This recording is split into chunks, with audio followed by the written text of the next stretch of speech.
vilaine affaire de prise illégale d'intérêt ressort le bout de son nez et le président de l'Assemblée nationale, Richard Ferrand, mis en examen, semble sur la sellette. Nouvelle affaire Rugy ou feu de paille. L'intégrité des gouvernants semble en tout cas plus que jamais mise à mal.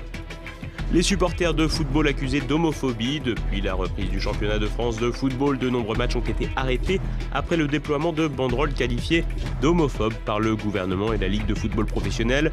Une véritable chasse aux sorcières est ouverte pour une nouvelle fois promouvoir une minorité. La France, championne d'Europe du faux billet. La Movie Money, une monnaie fiduciaire qui tire son origine des tournages de films, a fait son apparition dans les commerces. Une arnaque à l'ancienne qui fait son chemin. Madame, monsieur, bonsoir. Richard Ferrand va-t-il vivre la même dégringolade que son prédécesseur François de Rugy? L'actuel président de l'Assemblée nationale a été mis en examen dans la nuit de mercredi à jeudi pour prise illégale d'intérêt dans l'affaire des mutuelles de Bretagne. En dépit de la présomption d'innocence et de la séparation des pouvoirs, l'exécutif et l'ensemble de la classe politique va voir son image encore un peu plus écornée. Olivier Frère-Jacques. Le président de l'Assemblée nationale mis en examen. Le quatrième homme de l'État, en termes de préséance, a été mis en examen dans la nuit de mercredi à jeudi à Lille pour prise illégale d'intérêt dans l'affaire des mutuelles de Bretagne. 3 juges d'instruction ont ainsi entendu Richard Ferrand pour un interrogatoire de première comparution au tribunal de grande instance de Lille. Une mise en examen de l'individu qui n'a pas valeur de culpabilité pour celui qui avait déjà été mis en cause dans cette affaire en 2017. Cette affaire écorne cependant sérieusement l'image du personnel politique du monde d'après d'Emmanuel Macron, fait de homards aux frais du contribuable et de chauffeurs de taxi mordus, ainsi que de récupération d'apparatchiks plus ou moins mouillés dans de vilaines affaires. L'affaire des mutuelles de Bretagne avait déjà conduit ce fidèle du président à démissionner de son poste de ministre à la cohésion des territoires en 2017, une éviction qui ne l'avait finalement pas empêché de revenir sur le devant de la scène politique comme si de rien n'était. Pour résumer très sommairement l'affaire en question, Richard Ferrand serait mouillé dans des opérations immobilières contestables impliquant notamment sa compagne, des faits remontant à 2011 alors que l'individu était directeur général des mutuelles de Bretagne. Une affaire qui arrive à point nommé alors que 2 autres personnalités ont été entendues le même jour par la police judiciaire, les centristes François Bayrou et Marielle de Sarnez, 2 individus du monde d'avant ayant rejoint celui d'après avec Emmanuel Macron. Richard Ferrand, de son côté, tient bon et affirme qu'il ne démissionnera pas. Reste que les pressions, médiatiques notamment, pourraient avoir raison de sa détermination. La communication du gouvernement s'est de son côté cachée derrière la séparation des pouvoirs. Une séparation à la base de l'édifice constitutionnel français, mais bien souvent méprisée par les personnes aux manettes dans les institutions du pays. Reste également la présomption d'innocence, principe également à géométrie variable et derrière lequel l'exécutif pourra se cacher au moins un temps. L'affaire Ferrand, elle, pourrait prendre de l'ampleur. La confiance des Français dans la majorité et plus généralement dans l'ensemble de la classe politique, tous partis confondus, devrait encore s'affaiblir. Difficile de s'en étonner. D'une affaire de tribune à une affaire d'État, il n'y a qu'un pas. Depuis la reprise du championnat de France de football, pas un jour ne se passe sans que l'on évoque la prétendue homophobie dans les tribunes. Un prétexte pour la Ligue de football professionnel pour s'en prendre une nouvelle fois aux supporters. Les supporters de football, ces affreux homophobes. Pas une semaine ne se passe sans que l'on parle des matchs de Ligue 1 et de Ligue 2 arrêtés en cours de jeu. En cause, la nouvelle politique bien pensante imposée par la LFP, la Ligue de football professionnel, sous le giron du ministère des Sports. En effet, tout a débuté le 16 août dernier lors de la rencontre entre l'AS Nancy-Lorraine et Le Mans, où l'arbitre a brièvement stoppé le match après avoir entendu de prétendues insultes homophobes dans les tribunes. Depuis, de nombreuses banderoles ont fleuri tous les week-ends dans plusieurs stades. De Nice qui souhaite des stades plus gais, GAY, à Metz qui reprend le texte de la chanson d'Angèle Balance ton quoi, en passant par Grenoble ou encore Lyon. L'arrêt des matchs est devenu monnaie courante, suffisamment pour en faire la polémique de la rentrée. Fini la phrase bateau d'après-match, l'important c'est les 3 points. Désormais, il n'est plus question que de cette actualité et chacun y va de son petit commentaire. Alors que les instances de la Ligue Ligue de football professionnel, le ministre des Sports Roxana Maracineanu et le secrétaire chargé de l'égalité homme-femme Marlène Schiappa, toujours prompte à se positionner en faveur de la minorité homosexuelle, souhaitent la tolérance zéro. D'autres ont un regard un peu plus mesuré sur la question. En effet, le président de la Fédération française de football, Noël Le Graët, le sélectionneur de l'équipe de France Didier Deschamps et même Emmanuel Macron se sont positionnés en faveur d'un dialogue entre toutes les parties prenantes. De son côté, l'ancien gardien de l'AS Saint-Étienne, Jérémy Janot, trouve la polémique totalement inutile alors même qu'il a subi de nombreuses insultes au cours de sa carrière. Et c'est bien là toute la différence. Force est de constater que ceux qui connaissent le football et les tribunes se montrent plus prudents sur la question et plus tolérants vis-à-vis des supporters. Et pour cause, les insultes proférées relèvent plus du folklore et de la déstabilisation. Au-delà de la supposée homophobie, les chants entonnés dans les tribunes sont majoritairement liés à la rivalité entretenue entre les clubs, Lyon avec Saint-Étienne et le Paris Saint-Germain avec l'Olympique de Marseille.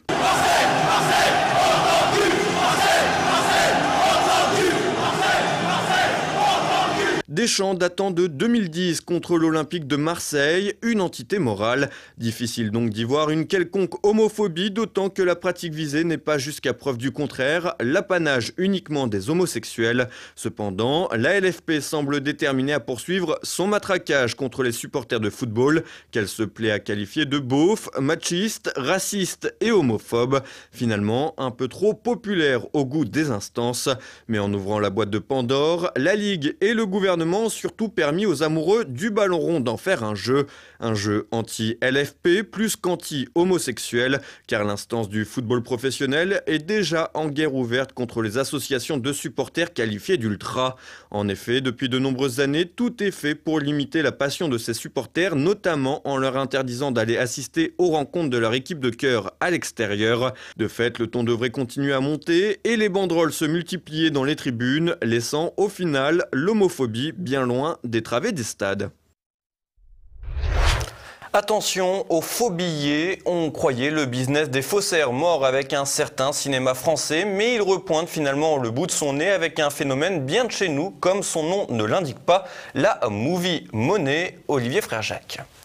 La fausse monnaie fait son grand retour, un peu moins de 60 ans après le CAF se rebiffe avec Jean Gabin et la mode du banditisme de faux monnayeurs. Un phénomène de monnaie fiduciaire contrefaite voit le jour, celui de la movie money. Et il est toujours question de cinéma puisque ces billets faux sont à l'origine destinés au tournage de films. Une nouvelle délinquance qui inquiète dans les bureaux de police et notamment Éric Bertrand de l'Office central de la répression du faux monnayage. La movie money est un phénomène qui a explosé. On est passé de quelques dizaines d'exemplaires des années précédentes à plusieurs milliers en 2019. La France est le pays le plus touché, 60% des faux billets movie money écoulés en Europe sont en France. La France, championne d'Europe de cette monnaie factice, et c'est l'Est du pays qui sera le plus touché, la Lorraine en particulier, où des commerçants se sont fait avoir par ces grossières contrefaçons, la non-conformité de ces billets étant facilement perceptible. Vous pouvez remarquer que la bande holographique, lorsque on la bouge, vous avez donc la valeur faciale 20 € et la DS Europa qui apparaît. Sur un billet movie money, on a une image qui ne bouge pas du tout. La signature du gouverneur de la Banque Centrale Européenne, Mario Draghi, que l'on retrouve sur un vrai billet, qui est remplacé par la mention movie money. Si je tourne le billet, on se rend compte que sur le billet movie money, on a une mention en anglais expliquant en fait que ce n'est pas légal, qu'en fait on a affaire à un accessoire. Et il faut que les commerçants soient attentifs lorsqu'ils reçoivent des paiements en espèces, parce que quelques secondes d'observation permettent d'identifier un billet movie money qui n'est en fait qu'une grossière contrefaçon. L'absence de cas de faux billets depuis des décennies et les petites coupures de la movie money ont eu raison de la vigilance de certains commerçants. Les billets en question sont en effet des coupures de 5, 10 et 20 €. Première victime, les débits de tabac, très concernés par les paiements avec de petites coupures, mais aussi les boulangeries ou les maisons de presse. Et c'est là que ce larcin est moins sympathique qu'il pourrait paraître. Il se fait au détriment de petits commerçants, même si parfois d'autres cibles sont visées. C'est le cas notamment des stations-service. Une femme a ainsi tenté de payer son plein avec ses coupures mais a été arrêtée. L'individu a avoué avoir acheté les coupures sur l'Internet et sera jugé en octobre. Elle encourt jusqu'à 10 ans de prison. Le profil des délinquants concernés par ces larcins monétaires est d'ailleurs assez inédit. Un profil étroitement lié à la facilité et l'apparence banalité de l'acte délinquant visé. On a affaire à une population délinquante qui n'est pas notre clientèle habituelle, des gens qui ne sont pas des délinquants d'habitude, qui ne sont pas des voyous. Et surtout, de chez vous, vous êtes dans n'importe quel endroit de France, vous pouvez commander cette monnaie et la faire livrer à domicile. Voilà. De la fausse monnaie vulgaire, fabriquée en Chine et livrée à la maison. La Movie Money a tout du sympathique canular et prouve une chose, l'escroquerie au XXIe siècle n'est pas encore entièrement dématérialisée, ce qui ravira les nostalgiques et autres réactionnaires du banditisme. Et on reste avec Olivier Frère Jacques pour l'actualité en bref. Une journée noire pour un vendredi 13. Pour ce jour attendu par les superstitieux, la RATP a annoncé une grève massive dans les transports en commun. Le trafic devrait être interrompu sur 10 lignes de métro parisien et extrêmement perturbé sur les RER, les bus et les tramways. Des syndicats protestent contre la future réforme des retraites qui prévoit notamment de supprimer les régimes spéciaux, dont celui des agents de la RATP. Si l'on en croit les prévisions, il pourrait s'agir de la plus importante grève depuis plus de 10 ans. Des images inédites qui pourraient blanchir Jean-Luc Mélenchon et les siens, diffusées par l'émission Quotidien, qui jusqu'à présent avait pris soin de ne montrer que des passages sulfureux et à charge. La vidéo complète de la perquisition qui a touché la France Insoumise en octobre 2018 dans le cadre d'enquêtes sur des questions d'emploi fictifs au Parlement européen et sur les comptes de campagne de l'élection présidentielle de 2017 pourrait bénéficier au mouvement de la gauche, des images diffusées une semaine avant que le leader insoumis et 5 de ses compères passent devant le tribunal de Bobigny. Celle-ci montre l'absence de résistance de Jean-Luc Mélenchon et semble témoigner de l'absence d'actes d'intimidation ou de rébellion de la part de ses ouailles. Les caliméros sont de sortie en Macronie. L'économie et les comptes publics seraient menacés de mort. Mercredi, Bercy a annoncé que le ministre de l'économie et des finances, Bruno Le Maire, et celui des comptes publics, Gérald Darmanin, auraient reçu une lettre de menace de mort. 3 balles de revolver étaient scotchées sur une lettre manuscrite et sur laquelle on pouvait lire « C'est du 9 mm, mais sur place ce sera du 11,43 ». L'occasion est parfaite pour les édiles macronistes de se victimiser et de rappeler que ce n'est pas la première fois qu'ils sont visés par de telles menaces. Bruno Le Maire aurait ainsi reçu 2 lettres de menaces avant le G7 de Biarritz en août, dont l'une visait sa maison de vacances à Saint-Pré-sur-Nivelle, au Pays Basque. Gérald Darmanin avait de son côté porté plainte l'an dernier après avoir reçu des lettres d'injures et de menaces de mort en lien avec des accusations d'abus portées contre lui par 2 femmes. Peut-être que celle-ci avait quelque chose de particulier à lui reprocher. Une marche de la colère pour les syndicats policiers. Mardi, une vingtaine d'organisations ont appelé à manifester le 2 octobre dans les rues de la capitale. Alors qu'une cinquantaine d'agents de la police nationale auraient mis fin à leur jour depuis le début de l'année, les organisateurs réclament l'amélioration de la qualité de vie au travail. Cette marche nationale de la colère est présentée comme une première depuis 15 ans et un premier avertissement à l'attention de l'Élysée, plus particulièrement au ministre de l'Intérieur Christophe Castaner. Paris dit non au Libra. Ce jeudi, le ministre de l'économie Bruno Le Maire a annoncé qu'il refusait d'autoriser le développement sur le sol européen du Libra, la crypto-monnaie que Facebook veut lancer en 2020, estimant que la souveraineté monétaire des États est en jeu. Par ailleurs, le locataire de Bercy a également exprimé ses craintes que le Libra échappe au contrôle des États sur le financement du terrorisme. 5 grandes villes en croisade contre les pesticides, Paris, Lille, Nantes, Grenoble et Clermont-Ferrand, ont annoncé l'interdiction de l'usage des pesticides sur leur territoire. Ils espèrent ainsi faire changer la loi en faisant pression sur le gouvernement en pleine polémique sur les distances minimales entre habitation et zones d'épandage. En réponse, le ministre de la Transition écologique et solidaire, Elisabeth Borne, a dénoncé un coup de com', la loi interdisant déjà depuis 2017 l'utilisation de produits chimiques par les collectivités pour entretenir les espaces verts et la voirie. Le sida recule. À Paris, lundi, Santé publique France a publié les données de surveillance du VIH concernant la ville de Paris. Entre 2015 et 2018, le nombre de personnes ayant découvert leur séropositivité aurait diminué de 16% dans la capitale. La proportion de sérologie positive serait ainsi passée de 6,2 pour 1000 en 2015 à 5,1 pour 1000 en 2018. Une diminution qui serait visible notamment chez les hommes ayant des rapports avec les hommes nés en France. D'après Santé publique France, ces chiffres s'expliquent notamment par une baisse du nombre de personnes vivant avec le VIH mais ignorant leur séropositivité. En revanche, le nombre de dépistages a augmenté de son côté de 16% à Paris.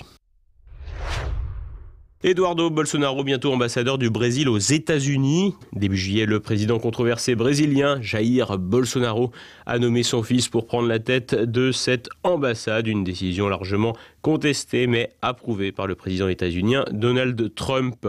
Pour être officiellement investi, le fils du président brésilien a besoin de 81 votes au Sénat, qui ne s'oppose que très rarement à ce genre de candidat. Fin août, seuls 15 sénateurs avaient annoncé leur soutien à cette nomination.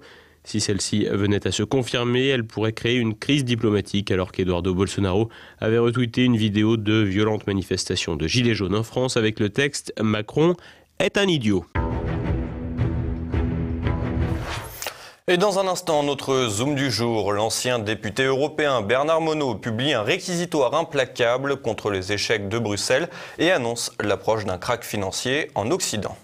La machine a été poussée tellement loin pour garder les intérêts et les privilèges d'une élite financière et économique mondiale qui prime sur les États et sur les politiques nationales qu'aujourd'hui, ce sont les multinationales qui ont tout le pouvoir, ce sont le système bancaire occidental qui a tous les pouvoirs et ils organisent le système autour de leurs intérêts privés. Je crois qu'on est arrivé au bout du bout et que le cycle entre 70 et 2020, grosso modo, va prendre fin, ce système va prendre fin, on va passer à un autre système. La transition va se faire, à mon avis, dans la douleur, parce que les clients dans les banques, voire dans les compagnies d'assurance vie, vont devoir payer la facture.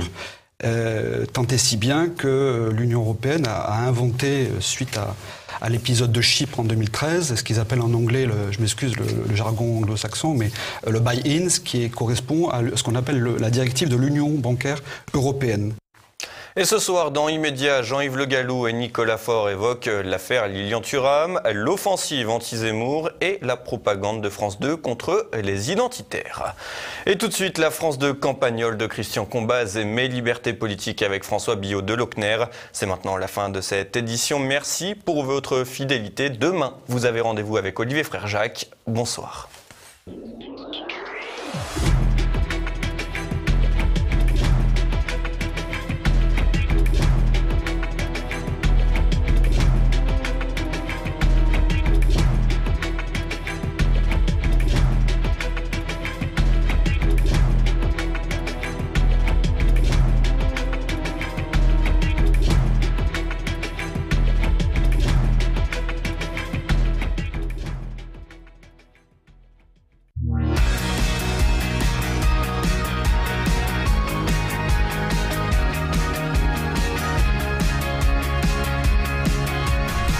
Mon nouvel ami Gérard, là, le maire de Villeneuve, la ville moyenne située à 60 km de chez nous, est d'origine lyonnaise. Et s'il est chez nous depuis 40 ans, c'est qu'il a épousé une femme d'Albi, mais il conserve ses attaches lyonnaises, y compris sur le plan municipal.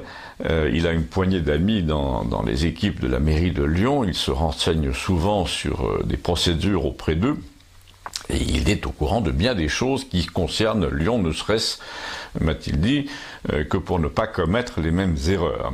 Par exemple, me dit-il, à mon arrivée ici, il y a longtemps, j'ai été l'objet de tentatives d'intimidation de toutes sortes, d'artistes contemporains, à Lacon, qui voulaient prendre la place de l'hôtel de ville en otage.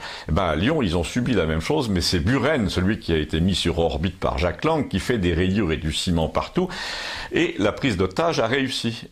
On le croirait au moins jusqu'ici, c'est-à-dire qu'une fois installées ces conneries, en principe, on ne peut plus rien faire, on ne peut plus planter d'arbres, on ne peut plus prendre la place en photo et faire des cartes postales, puisque c'est devenu son œuvre. Son œuvre, je plaisante pas, il attaque un éditeur de cartes postales pour ça.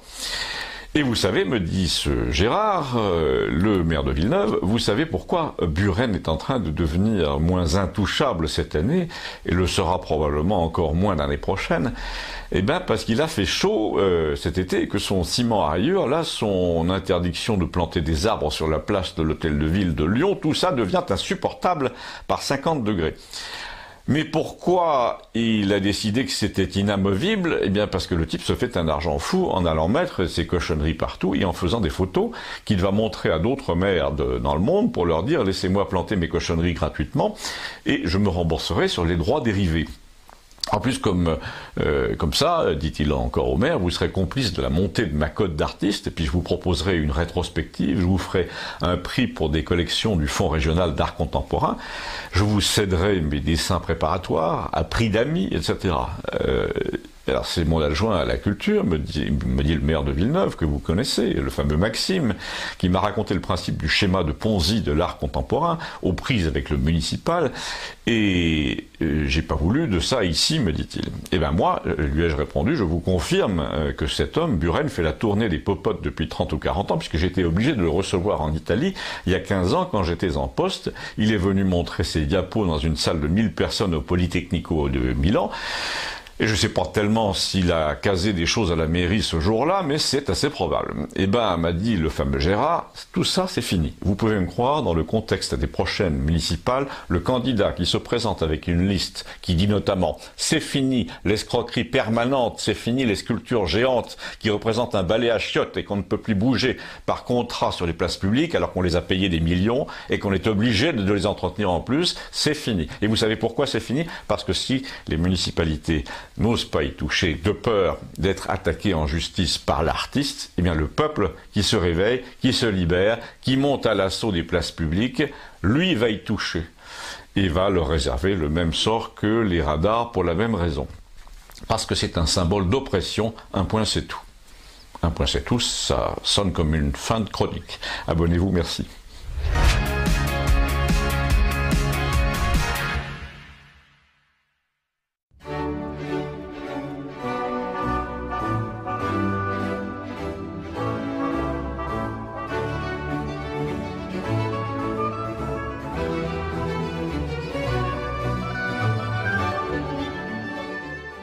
Dans quelques semaines, nous vivrons dans le meilleur des mondes où il sera enfin possible à 2 femmes d'avoir un bébé toute seule, à un poisson rouge d'épouser un labrador et à 67 millions de Français de marcher sur la tête. J'ai hâte, vous imaginez.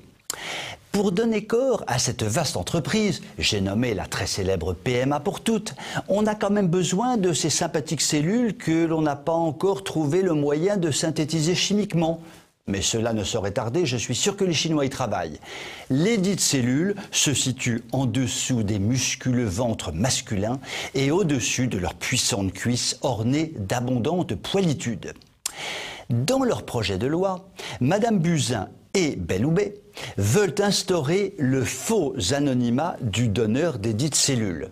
En gros, le donneur est anonyme, mais il ne doit pas s'opposer à ce qu'un jour son identité soit dévoilée. Il s'agit donc de créer un anonymat qui pourrait être anonyme, mais qui pourrait ne pas être anonyme.